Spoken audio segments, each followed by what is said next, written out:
I just want to give a little bit of overview of where we're headed. And you see this sustainable mobility up here.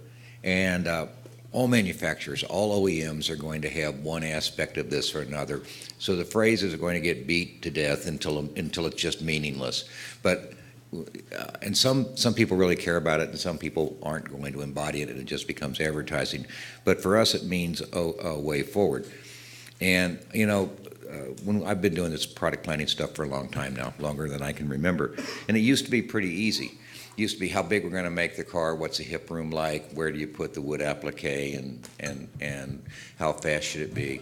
But that's no longer what's going on anymore. And we've got a variety of fuels coming on the market, some regulated, some not, a variety of different approaches to reducing the car's footprint on the earth, and a variety of ways of using cars. In fact, in urban environments, there's a strong anti-car push. That's a big market, or has been a big market.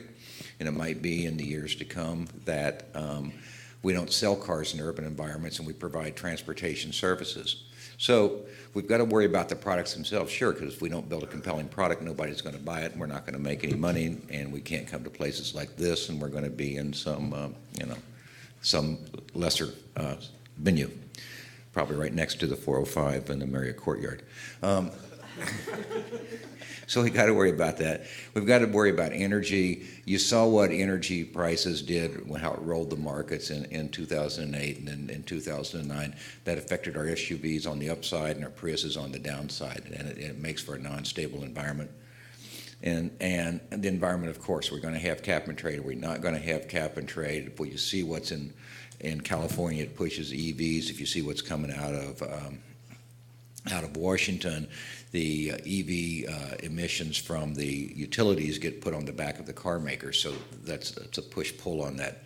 And then in partnerships, and one of the big partnerships that you're already starting to see is the input of the automobile industry and the telematics industries and the smartphone applications you're seeing on Google coming up with them, on IBM, and if you look at what Zipcar is doing, you can carry, Zipcar is a hugely growing service, and going to be a $1 billion company.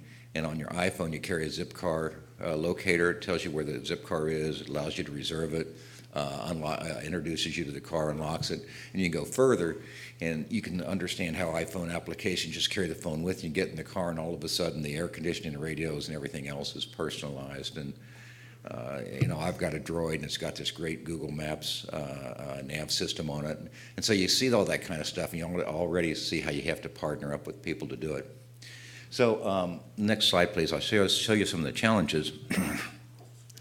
We're moving, and you guys mostly know all these challenges, the push-pull between CO2 and NOx and the urban congestion and how we're going to address that. And I've talked to you a little bit about the challenge of car sharing and mobility services. But every manufacturer has to approach these in different ways. But the key is that we used to be a customer pull, 100% customer pull market, and now we're headed toward at least a certain segment is regulatory push. Okay.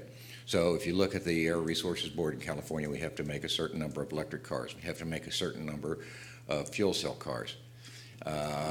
Nissan's coming out with their Leaf. We're doing a plug-in hybrid. But the markets for that aren't so clear. It's not really well established, and the data we normally use to do product planning is not clear out there. So there's a certain amount of market development that has to occur up front. We've got to bring the consumers along with us. If we don't, then we're going to fail. And we have to bring the regulatory language along with us. We're well into launching electric vehicles in the state of California. Not us, not just us, but Nissan and General Motors with the Volt. But yet, if you look at the filings of the state regulatory agency, the California Public Utilities Commission, we're not even done sorting out who pays for the chargers, how that gets billed across the utility districts, how this actually works. We're just now coming to the struggle with how the cars interface with the grid. Are we going to charge these cars off peak at night?